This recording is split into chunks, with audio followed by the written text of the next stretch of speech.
No, the purple's the cars. And we live on the blue and the green.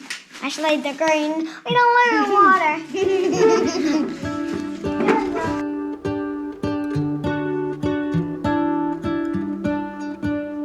What if the world had more of your smile?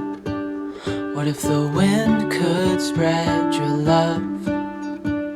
What if your sweetness could reach everyone? There'd be no wars. Maybe the birds will sing about your heart. Maybe the trees will whisper the word. Maybe the sun will who lost their hope.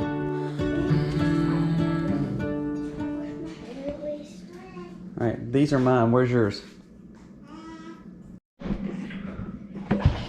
Is that gooey? You like it?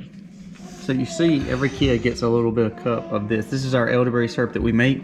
This is part of their morning and afternoon routine. So they all get a cup, raw milk, fresh food made on the farm, our sausage from our farm, and happy kid, huh?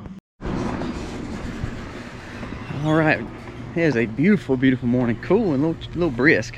Milk this morning. We made pancakes for the kids. And now I've got to go check the gardens and get some water on the new spots that we have planned for fall. In most areas, spring gardens and summer gardens are playing out, and people kind of get out of the garden season. As a homesteader, as a sustainable farmer, our goals are we're just getting started with the next set. So you see we've got these gardens booming over here. These gardens are still going. The big 300 broccoli head garden over here, we actually got to put that greenhouse tarp on. So as people are finishing up, I challenge you, if you're wanting sustainable agriculture, it's ran into a spider web. I challenge you, if you want sustainable agriculture and you want to feed your family, we're a family of 8.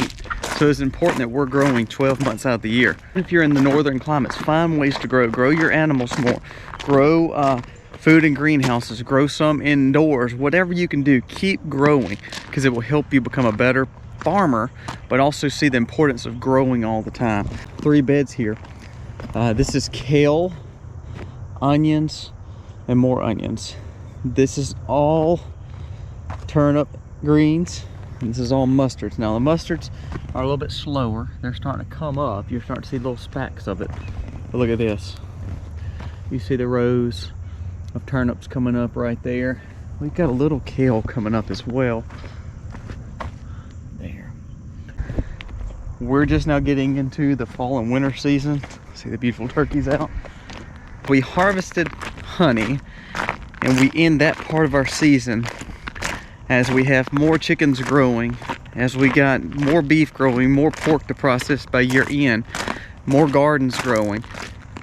See the importance of just keeping it going always, to see the importance of always growing, always taking care of your family that way. Studies show that if 2022 has the same kind of climates and environment issues and dealing with politics and everything going on in the world, if 2022 is like 2021, we're going to use up a lot of our food sources and stock that we have as a nation. What that means is by 2023, if people are not growing their own food, you're going to have to deal with the fact that there may be some food shortages in certain areas. Have you already seen, you make these Walmart orders, or you make these orders through online sites or pickups, and they're missing half the food, or you go into store and they're missing half the food?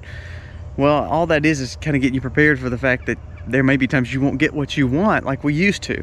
So grow it, guys. It's very important to grow your own food and making sure you're doing all you can to take care of your family. Broccoli's looking good. Some of the dead flowers that are dead leaves that are on there, that's just the ones from the original when we first planted and it got shocked. But all the new growth is looking good. There's 144 plants here, and then we've planted our second seedlings, and there's about 100 of those. So between all that, that's a lot of broccoli. We're wanting you to take your homesteading from just being a hobby to being a lifestyle. Not that you have to live on farm, not that you can't go do and enjoy a pizza here and there. There's nothing wrong with those things. But if we make homesteading and farming a lifestyle, then we're prepared for whatever comes and whatever can be thrown at us in this world. We can put more cows here, but guess what? If we do, we have to rely on hay more. Well, because we don't produce a lot of our own hay, that's not sustainable. So we produce just enough cows that we need between both farms to be able to buy the hay that we need, because again, some of it's on our land, some of it's land next to us that we lease, some of it's the church that's very close that we've kind of got a little contracting agreement with the hay guy. If we start going over that, or we start picking up more cows, then we're depending on more people to provide feed for our animals, and we're not wanting that. These turkeys, we feed them, but because they're turkeys and they're phenomenal and they don't mess up like chickens do, they can get out and we don't bother. It doesn't bother us, because again, they're ultimately feeding themselves. We sell their eggs, we keep their eggs, we harvest them for Thanksgiving. So again, it's just having that regenerative ag all across your farm. This will be where that new greenhouse will go. This is about 80 by 40 right there, and so the whole greenhouse won't fit there. So we're going to probably take 2 or 3 bows of that new greenhouse, or that used greenhouse that we bought that's new to us, but just sitting over here. We're going to take it and make it like a seed starting greenhouse. We're going to put it way over there, and we're going to use it for our fruit trees, but also our seed starts, and that'll help us be able to clean out our greenhouse that's close to the house and be able to utilize it for things that need to stay in a certain humidity where we don't have to open up for the winter. And then we'll use the main big set right here, all the main bows right here, to grow all year long in this area. Today we are doing something a little bit different in school. It's 9 o'clock and it's time to kick off school, but this is what we're gonna do this morning. We are making homemade Play-Doh, and this has not been dyed yet, but we are studying the Earth's crust. I've got another batch of Play-Doh to make, and it calls for 2 cups of flour, 2 cups of water, a teaspoon of cream of tartar, 2 teaspoons of oil, 2 cups of water, and food coloring. So very, very easy to do. Mix all of your ingredients except for the food coloring in a pot on warm. Stir it together until it's heated thoroughly and it forms a ball, and then you have Play-Doh. Then we are going to take our Play-Doh and we're going to dye it different colors and layer the earth. So it's going to be pretty cool as we're looking from the inner core to the outer crust. They're going to be having their layers that they're going to put together, and so that'll be fun.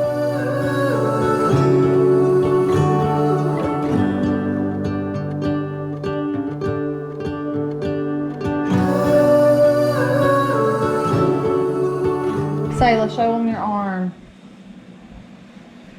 and your face and Ellie's foot. What happened? Jennings. What did Jennings do? Squirts.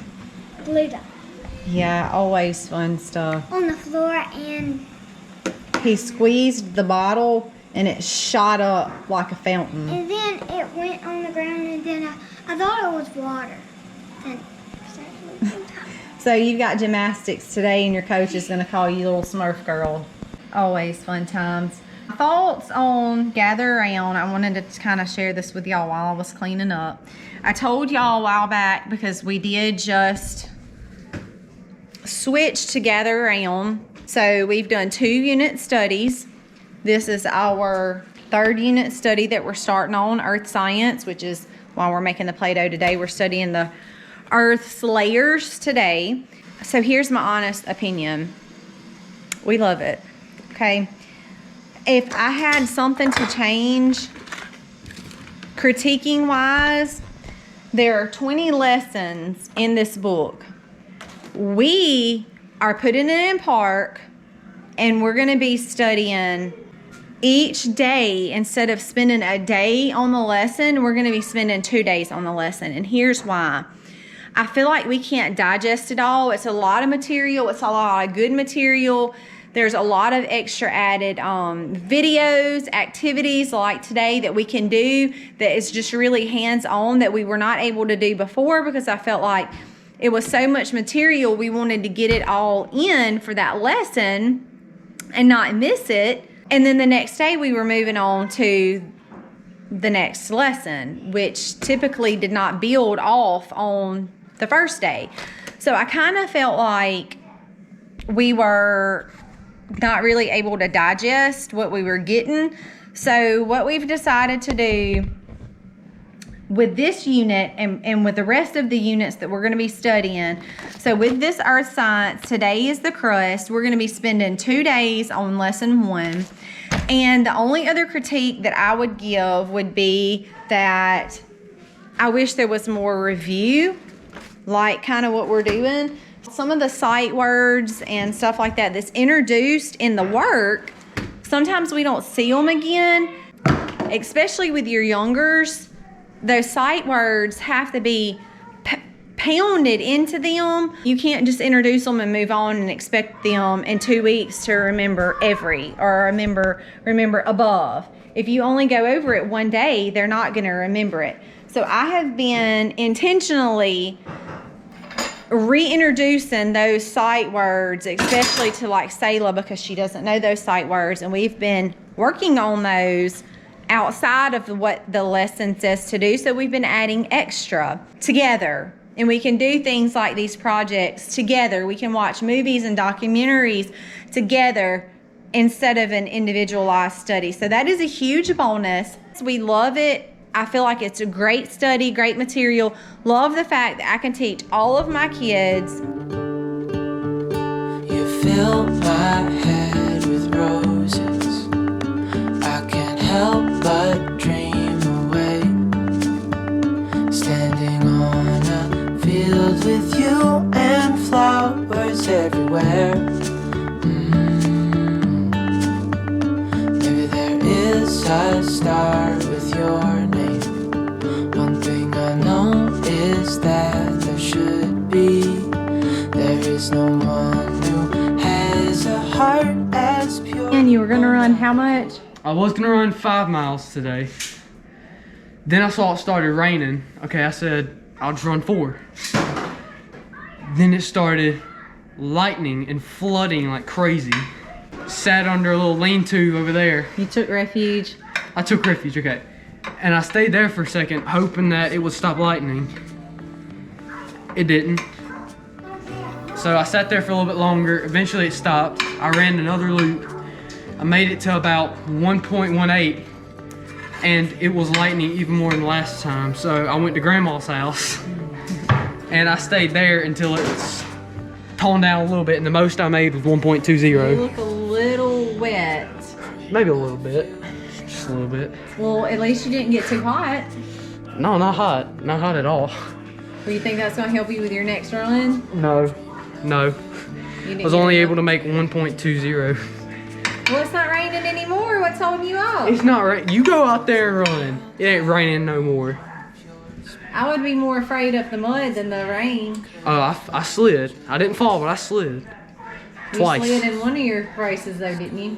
Oh, in the race, I slid and fell. Yeah. And I slid and fell twice at the race. Tell them why. Well, it was a race. flooding It was a race in a town called Petal. It Every was- year we go to Petal, it's flooding. So this time we're taking what?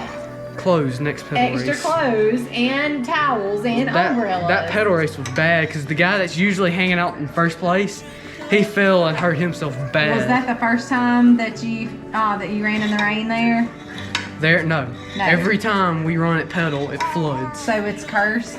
It's a cursed land. It's a cursed land. And God said, let there be rain.